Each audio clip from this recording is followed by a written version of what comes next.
Shalom, shalom. What is going on, people? Welcome to the Light of the Infinite Festival.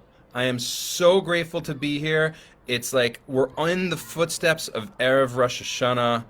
Just a few more days until we are mamish in the throne room with the king. Right now we are in the field with the king, talking to the king, and I want to talk about Yesh Ma'ayin training, something from nothing training. For those of you who know me, my name is Eitan ben Avraham, and I'm a Jew.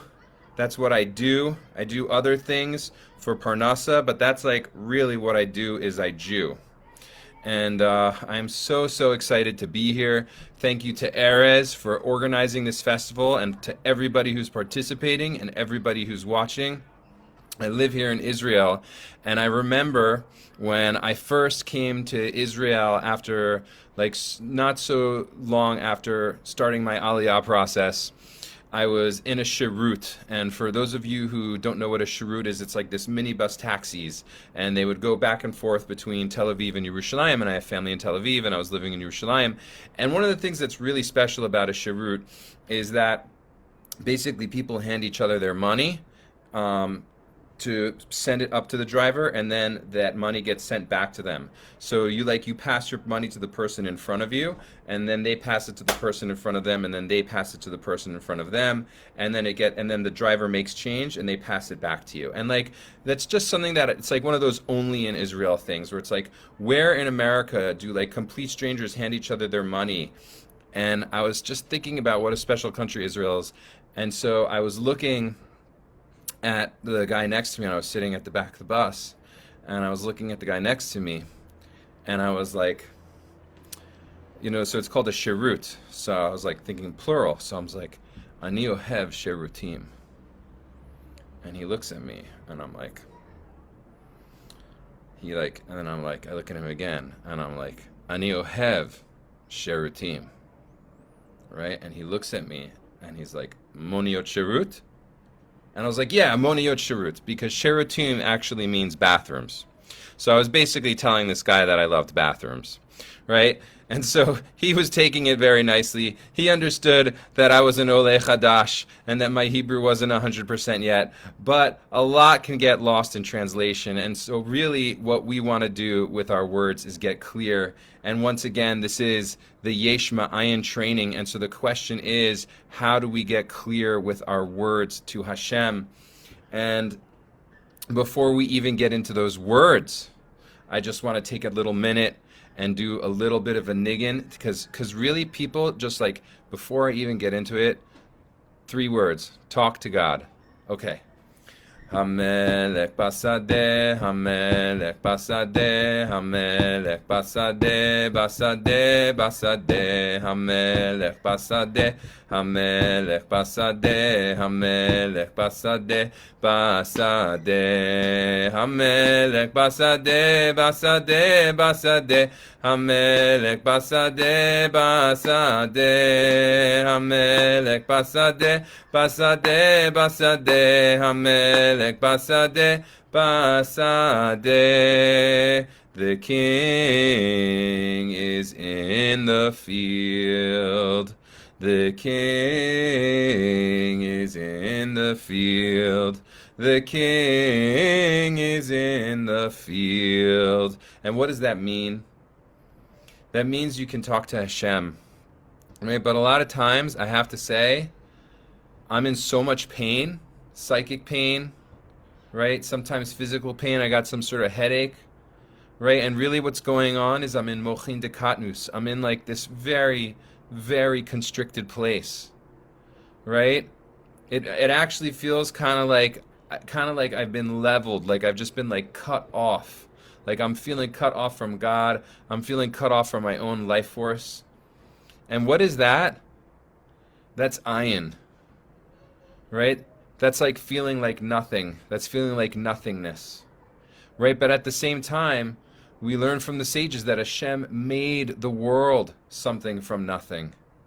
And that actually Hashem is recreating the world every single second, something from nothing. And if Hashem is making the world something from nothing, then that means that there's something inside that nothingness inside me that can make worlds. And that means that it's not over.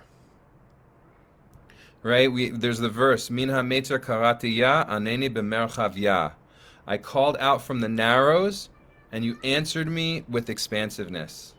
Right? That's the yesh ma'ayin. What's the min ha-metzar? That's the ayin. That's the nothingness. And what's the b'merchav ya? That's the yesh.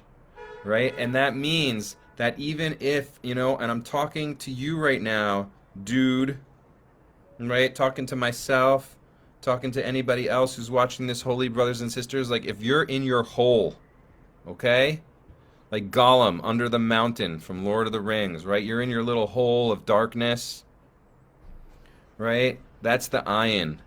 But guess what? There's a yesh. Like if you call out from your narrows, God will answer you with expansiveness. That's the call of the shofar. Right? That's the yesh ma'ayin is right there in the call of the shofar. Right? From the narrows to expansiveness. From the mochin de katnut inside you to mochin de gadlut. And really, that is something that is like so incredibly important to internalize, because if you internalize that concept that Hashem is making the world over and over again, yesh ma'ayin, then that means that even if you have like a killer inner critic who's trying to tell you that it's all over, like the thing about the inner critic, right, is that, by the way, as you can see, this is a shiur for people who are struggling, okay? This is not a shiur for like the success $1 million club who like has everything going for them and they're just instant success now at all times. This is a shiur for people who are like at war internally. Okay? So I'm not going to try to pretend.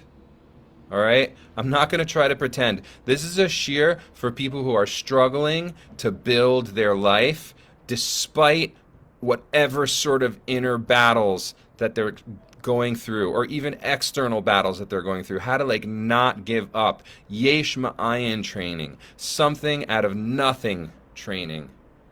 Right? Because when you realize that nothingness inside you is actually being created from the nothing in which Hashem is making the world from every single second, then you realize there's hope. Then you realize it's not over because Hashem hasn't given up on you. Right?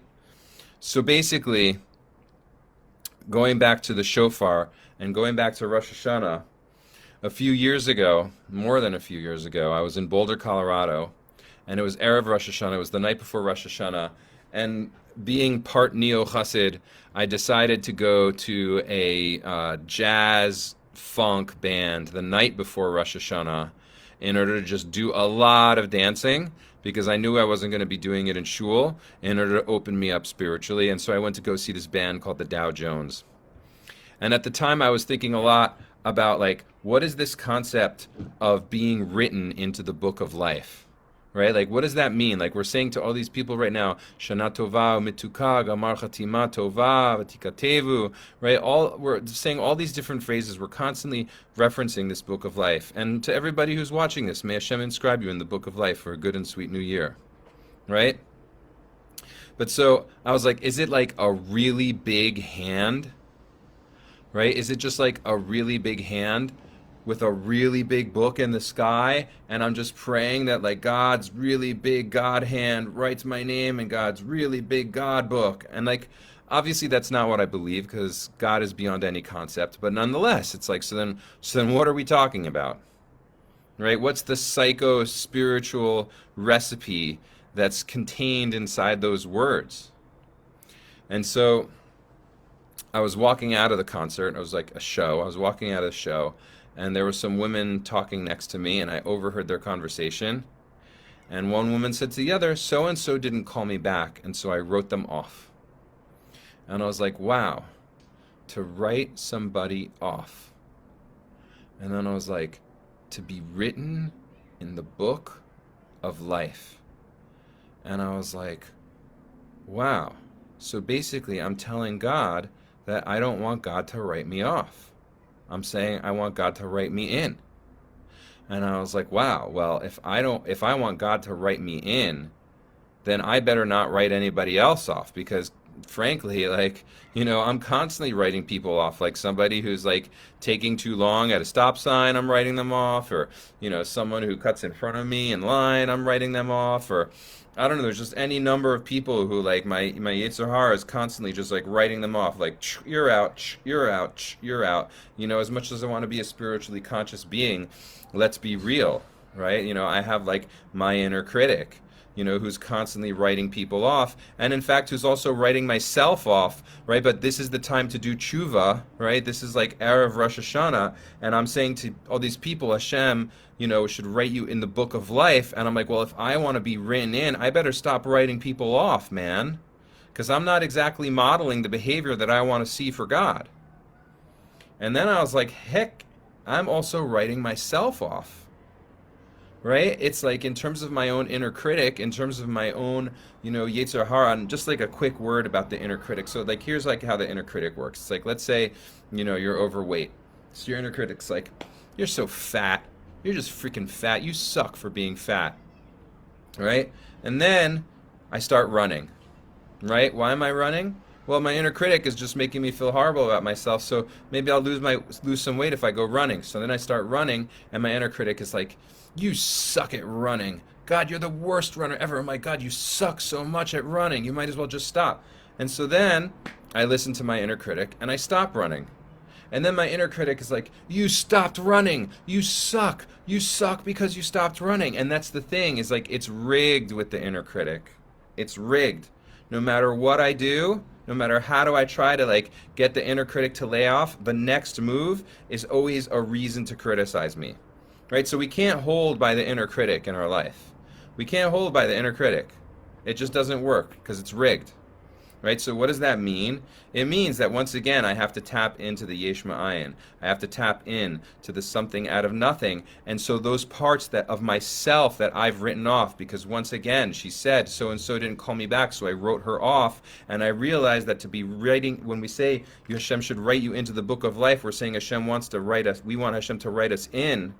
And then I write off parts of myself because of my inner critic. It's like, wow, I need to write myself back into the book of life. And really, that's what the tshuva process is, right? Yesh Ma'ayin training, something out of nothing. Hashem made tshuva before he made the world, right? Hashem made tshuva before he even made the nothing out of which he made the something, right? Which means that we have the power to go back to that place before creation, to the tip of the ayin, right, which is the tip of the yud, right? And from that place, we can then start co-creating with Hashem, or writing this metaphor of being inscribed in the book of life for a good and sweet new year. We basically can start co-authoring 5783 with Hashem, and that's one of the things that I want to offer you in this year, is this understanding that really you need to understand that right now you are like the character in your story. One of the things that I do with my son whenever I put him to sleep is I tell him the story of his day, at least the part of it that I was connected to, and the things that he saw and what he did, because for so many years of my life, I was watching TV shows and reading comic books and playing video games and watching movies in which the person in that story over there mattered, but what I was doing in my life didn't matter. And part of the reason is because I didn't look at myself as part of a story. And after I discovered the Torah, and after I understood that actually Hashem looked into the Torah before he made the world, which means that Hashem saw my story in the Torah before he made the world, now I understand that I'm actually part of Hashem's story. Not Steven Spielberg. Hashem, creator of the heavens and earth, creator of Hollywood, creator of Facebook, creator of Instagram, creator of Harish, where I'm sitting right now, creator of this computer, creator of gold, creator of Bitcoin, crypto, and Ethereum, creator of everything. The King of Kings saw me in his book, right? And 5783 is coming, and so it's like, how am I going to co-author with God 5783? And in this time period before Rosh Hashanah, right, this tshuva period when the king is in the field, now is the time for me to tell Hashem my story for what I want to see in 5783, right? In terms of that book of life, in terms of it's not just Hashem, please write me in, don't write me off. It's like, okay, well, fine, but like, what kind of story do you want for 5783? And one of the ways that I think about this is it's sort of like editing. I remember when I first moved to Yerushalayim, after leaving Kibbutz Eliyahu, I got a job at the National Library of Israel putting away books. And the National Library of Israel is an amazing place. It's a law that 2 of every books published have to go to the National Library of Israel. And I was working downstairs in the stacks. The National Library of Israel is not a lending library, it's a reading library. And so there's these huge research rooms on the 3rd floor. And actually it's on the 2nd floor. And then there's the main floor, and then there's the basement. And so I was like a subterranean dweller in the basement below, and whenever somebody from one of those research rooms would order a book, I would scurry around, find the book, put it on an elevator, put it on a conveyor belt, which would go to an elevator, which would then go up to the reading room. And then when they were done reading, it would come back down in the elevator, and I would scurry around and put the books away. And actually, I have to interrupt myself and just tell you another story about that. So, I did a lot of spiritual seeking, and like I lived in many, many cities in the space of a small amount of years. And I was just constantly experiencing hashgacha pratit. And when I got this job at the National Library of Israel, part of me was like, wow, I'm actually working a job like this is so normative. Like, this is so normal. Like, did I stop following my spiritual path? And also, you need to know about the National Library of Israel, but that besides 2 of every book needing to go there, that the Ardon windows are there, which means that like once you actually go up to that 2nd floor where all of the reading libraries are, there are these huge windows of the 10 Sfirot, right? So I was down below in the darkness organizing the books, but above me in this place where like it's sort of like the intellectual brain of Medinat Yisrael, like what is the center of the brain of Medinat Yisrael? It's the 10 Sfirot. And so I was like a little neuron in that brain making things happen. And that was part of my own tshuva process. And so I was down there below, and like I was working this normative job for minimum wage in Israel. And for anybody who's worked minimum wage in Israel, you know that it's utterly unexciting. And I was like, wow, like, I used to just be like couch surfing and going here and going there and experiencing these crazy hashgacha pratit. Like, am I still on my spiritual path? Like, did I sell out by getting this job? And I was like, doing hitbodedut in the stacks, and it's like these like, soccer field size rooms, even bigger, filled with books, and like millions of books. And right at that moment, when I was doing hitbodedut and talking to Shem and saying, listen, I just want to make sure that I'm still serving you, right at that moment when I said that, I looked to my right and I saw a book called The Guide to Serving God. And it was by Avraham ben Maimon, who is the son of the Rambam, son of Moshe ben Maimon. And I was just like, correct me if I'm wrong, I'm pretty sure it's Avraham ben Maimon. And so I was like, you know what, I just got to do it. And so I said, okay, whatever, I'm going to open up the book, and whatever page I open it up to, that's like what I need to see, right? So I was like, Hashem, I just want to make sure I'm serving you. All of a sudden, here's the book, The Guide to Serving God in the National Library of Israel. I'm opening it up. I open it up to a page, and what does it say? It says, inwardly trust in God while outwardly employing normal means.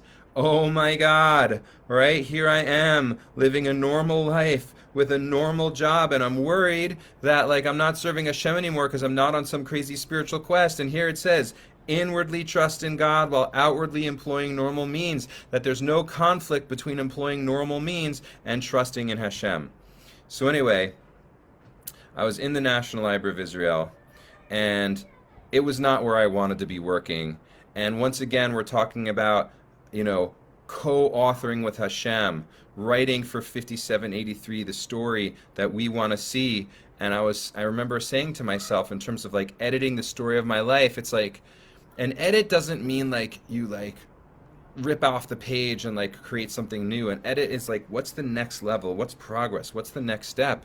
And I was like, I would really like to have a job where I get to hang out in Nocturno, which was this really cool coffee shop in Nachlaot, and like work from my laptop, right?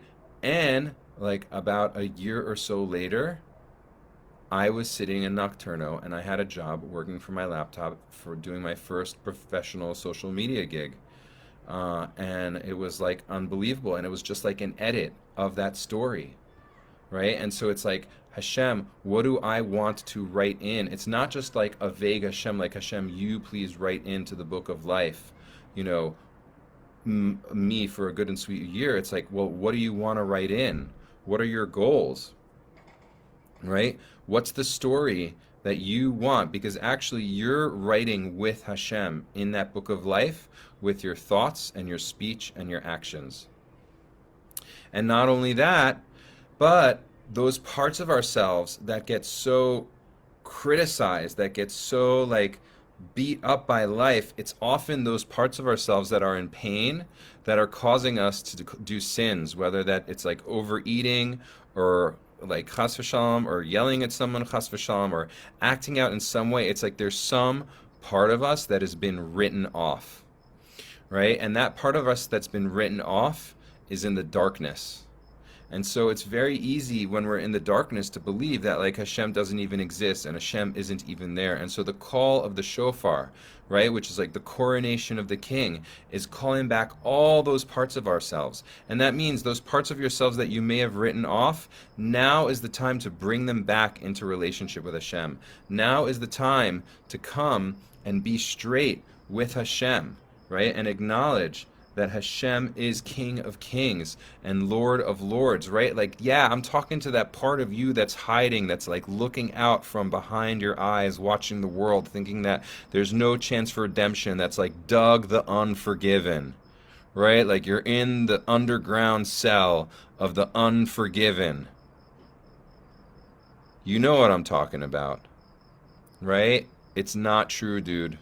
It's not true. The king is in the field, and you can return to the king even if you're covered in stains, even if you're covered in the dirt of the cell of unforgiven, right? You can come out of the darkness, and you can be in relationship to the king, because the king is the King of Kings and Lord of Lords, and the king actually loves you, right? But coming into the relationship with the king also means coming into the light, which means that that which you have been doing, that breach which you have been creating, right? It's time to repair the breach of Perets. It's time to turn that avera into a mitzvah, right? Because that place of darkness which you've been dwelling in, you can help so many people if you do tshuva from that place.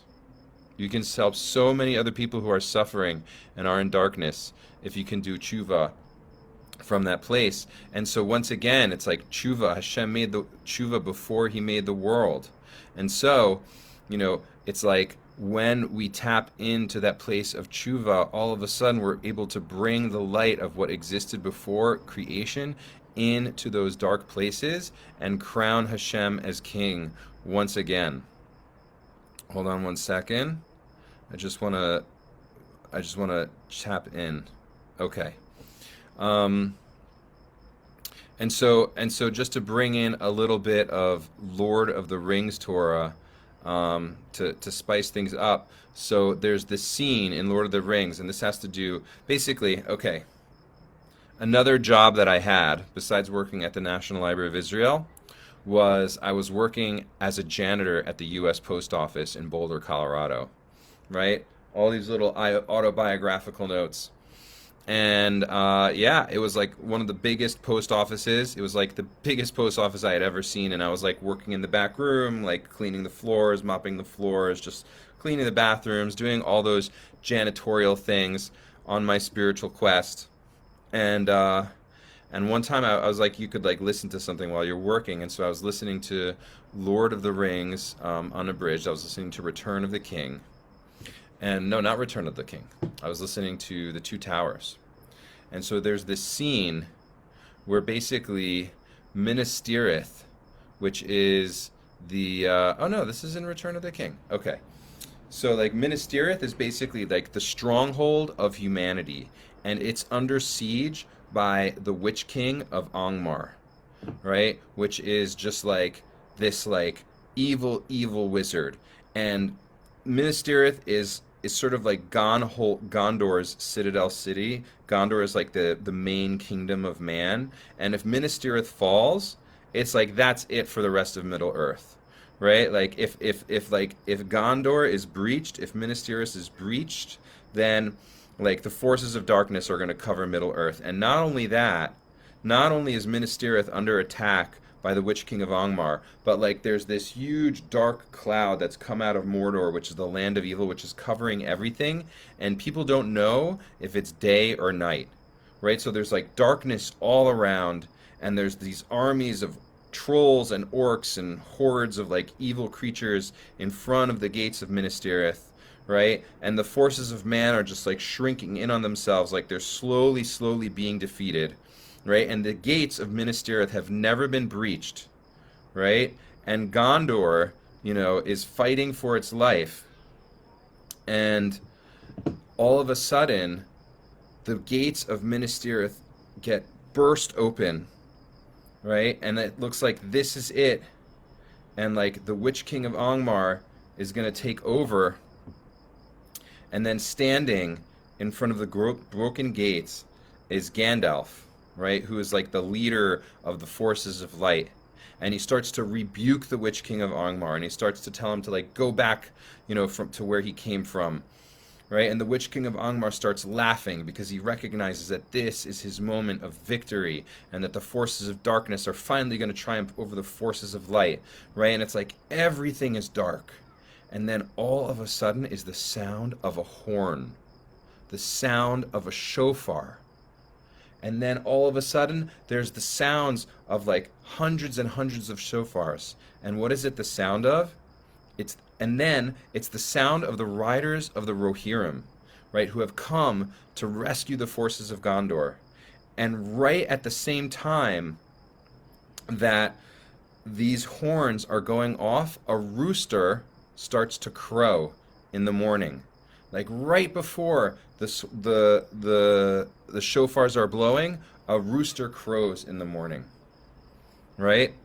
And so there's a bracha that we say every morning, which is Baruch atah Hashem Elokeinu melech haolam asher natan l'sechvivina lehavechin ben yom uvein laila, which means blessed are you, God, King of the universe, who gave the rooster the ability to distinguish between day and night.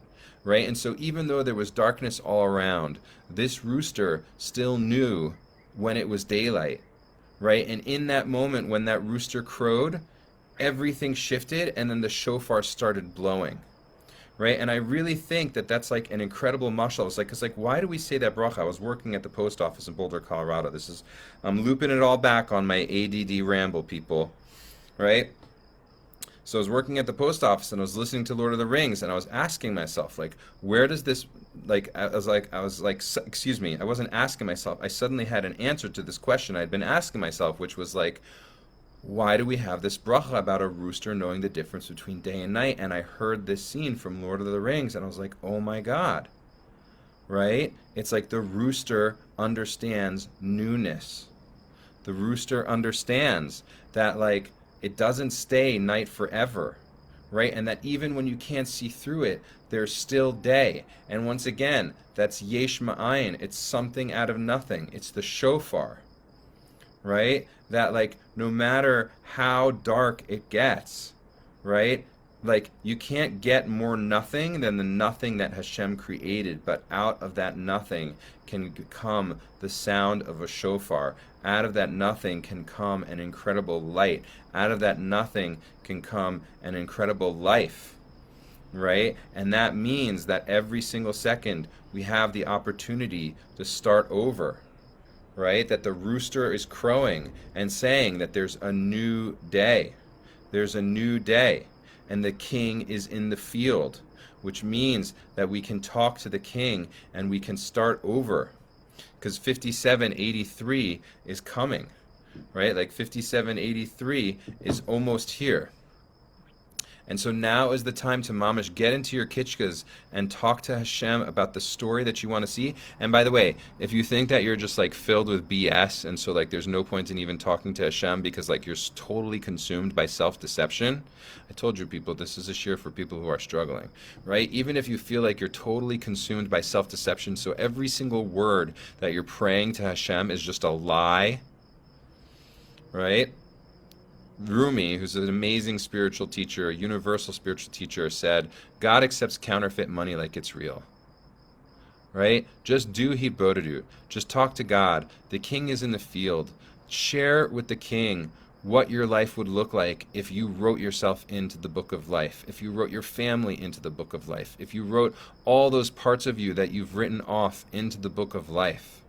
Right? Compose a prayer made of all of those dreams and all of those visions of that which you want to see, right? And even if you think it's fake, make it up anyway, because Hashem accepts counterfeit money like it's real, and because it's coming from inside of you. And if you keep on doing hitbodedut, you're going to start hitting that pure honey. You're going to start hitting that pure milk of your real self, which is so much of what tshuva is about, returning to our true self. And of course, Torah, comes like the Torah says, tshuva, tzedakah, and tefillah annul the negative decree. So on all of those levels, may Hashem bless you to be doing tshuva. May Hashem bless you to write yourself into the book of life and show Hashem how committed you are. And because you're writing yourself in and you're writing everybody else in, it's clear to Hashem that Hashem has to write you into the book of life. And may Hashem bless you to do hitbodedut, right? And to talk out what you want your story to be for 5783. And may Hashem bless you to mamish understand the power of yesh ma'ayin, and that even if you're in the unforgiven, you can still come clean. This is Eitan ben Avraham. Thank you so much for joining me here in the light of the Infinite Festival. You can find out more about what I'm doing by going to www.alephmale.com, where I talk about the Aleph male and Jewish masculinity, and the fact that we're made in the image of God and not dogs. And thank you so much for watching. Peace in, peace out. May Hashem bless you with a good and sweet new year, and shalom.